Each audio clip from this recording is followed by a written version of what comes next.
The stairway was gone, lost to this labyrinthine, treacherous ruin. There had to be another way out. A noise. But what could be down here now but shadows and bone dust?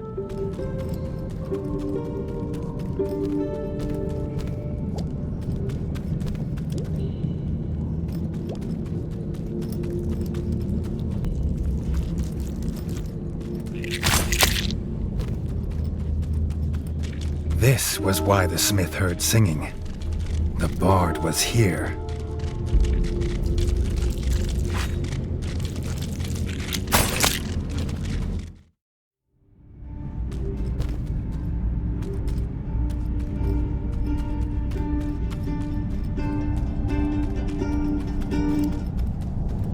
The iron pipe looked like it had been broken recently. Toxic smoke billowed from it. The king couldn't enter.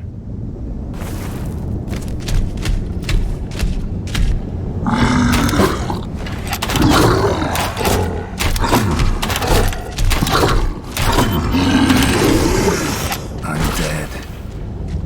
How long had they just been sitting on this evil infestation? Had his father known?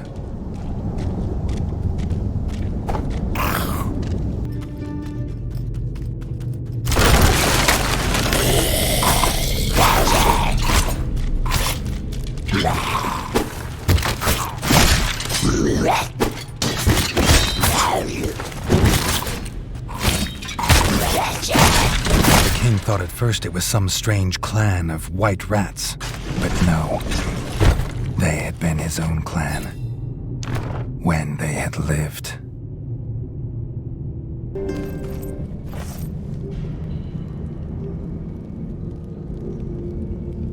The bard locked himself in the crypts when the frogs attacked, but if he'd hoped for safety, he hadn't found it.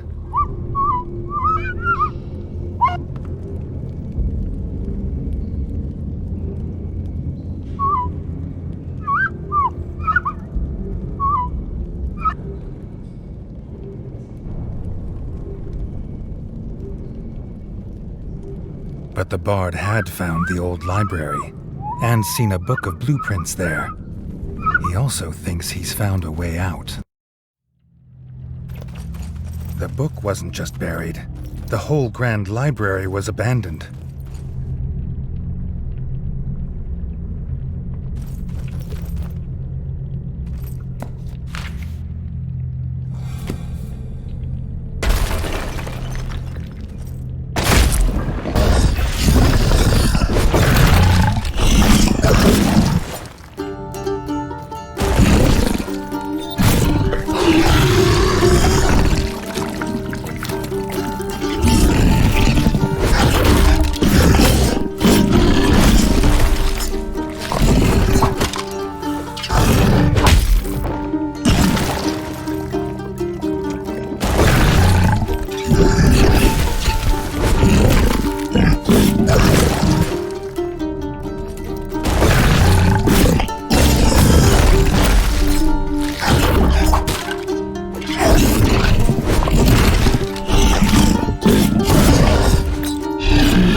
frogs ended up buried in this revered place. More of his father's secrets. But for now, he had found the book. The other mysteries would have to wait. Reggie wished King Rattus were with him, to explain these creatures being here. And, if he were being honest, because he missed his father's reassuring presence.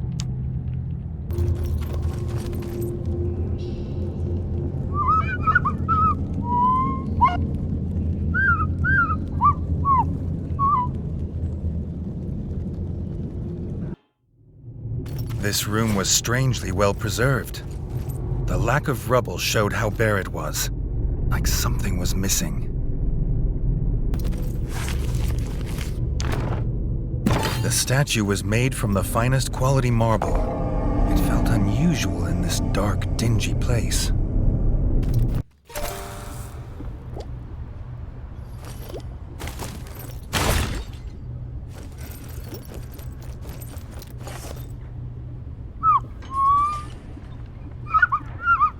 The distant smells of fresh whole-bug bread led them home. The bard swore to write a heroic song of the pair's quest. Reggie wondered what would rhyme with zombie. Reggie didn't tell his brother of the undead yet. They still had living enemies to fight, weapons to forge, and a book full of blueprints thought to be lost. Stories could wait.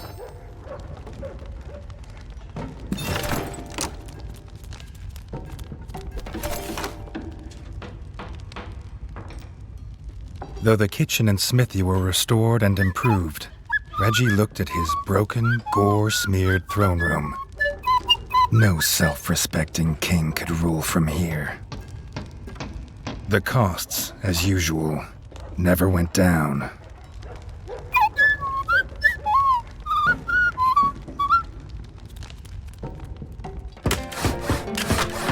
Now he had a throne room to be proud of.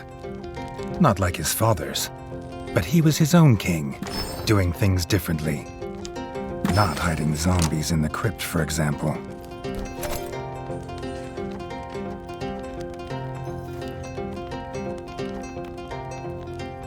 The kingdom was restored, but Reggie could not enjoy peace until he knew it was free of threats. It was only restored above. Miners had sighted frogs below. Some were no longer willing to work. His squire thought it might have more to do with a strange rumbling. They say a monster prowls beneath.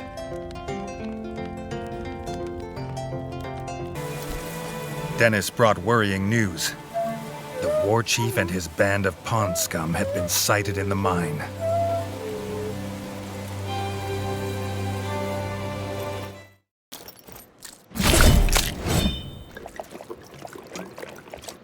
Grubs were dead, and the miners could collect their tools. They swore to work day and night until the kingdom's iron needs were met.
Frogs were dealt with, and Reggie had felt no rumbling monster. But sighting the war chief had made Reggie realize they needed to prepare for an attack. The king was needed in the fort.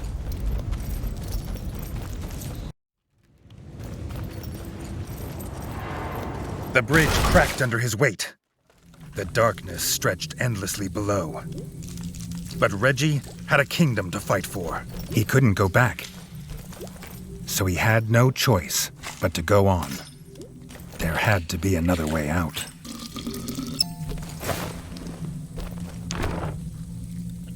Reggie marveled that such crisp greens could grow underground. The chef would make a fine meal of this.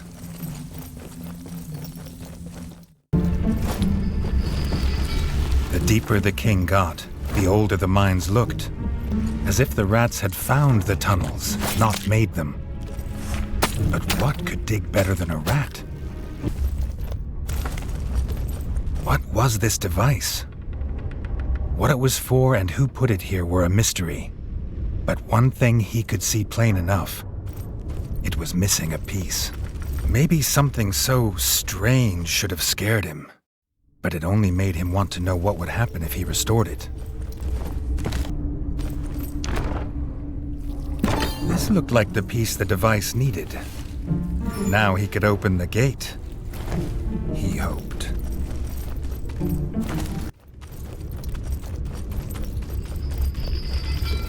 The metal door opened as if pulled by another's invisible paw. What strange world lay beyond?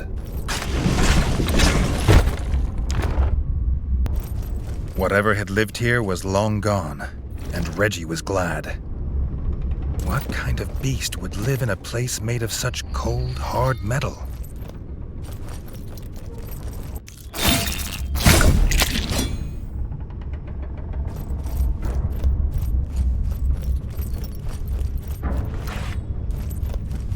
Comrade, the little creature squeaked at Reggie. What was it? Not a rat or a mouse. It was armed, but seemed pleased to see him. Maybe it could help the king get home.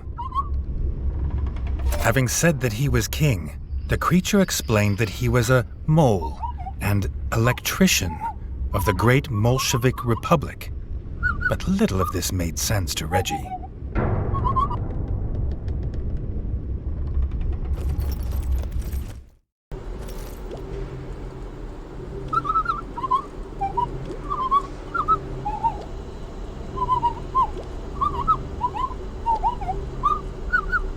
The mole needed something called electricity for his tram. It could get Reggie home, and that was all he needed to know to agree to help.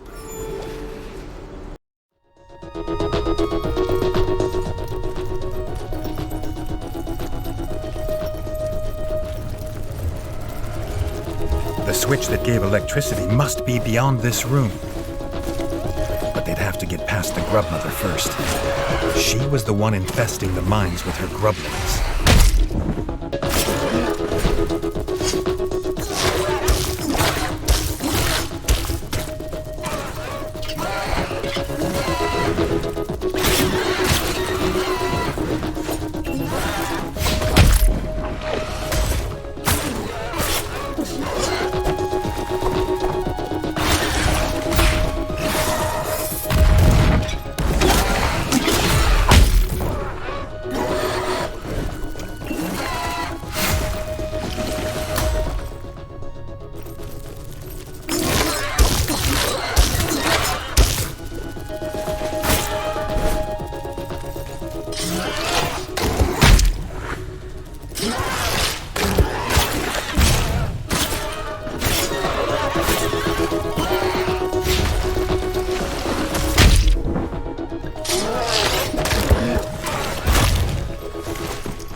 Great wings had finally stopped buzzing. She and her young would infest this place no longer.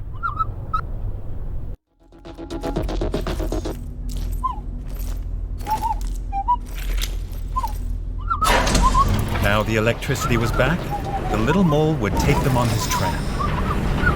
Reggie was sure a tram was the rumbling creature the miners had.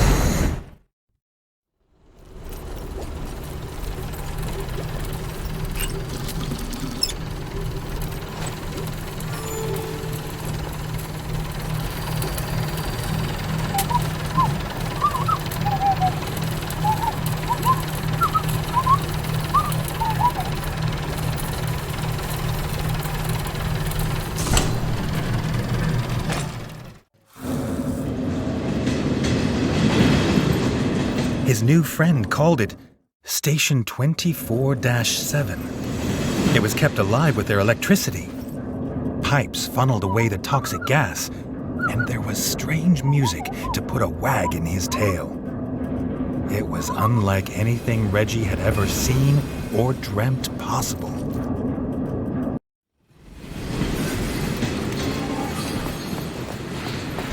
The mole held the award for crispiest fried crisp bugs, but his reserves of cooking oil were all gone.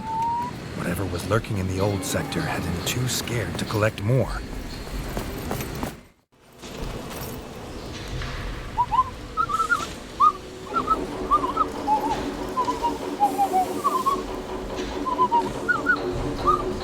mole had more wonders to show. This automobile could dig them a path anywhere, and fast, even to the Crimson Fort. But it needed to be fed petrol, which the mole said Reggie could get in Station 24/7, but it was not cheap nor easy. No change there then, the king thought. The guard moles refused to let Reggie pass. They were too busy arguing about what cake to bring to their captain's birthday. Caramelized whole grub or cheesecake? Fighting pits, where the victors were legend and the vanquished were stains on the floor. These arenas were outlawed in his kingdom. When his mole friend said, "not easy," he didn't think he'd meant possibly fatal. But it was the only way to get coin for petrol. It was the only way home.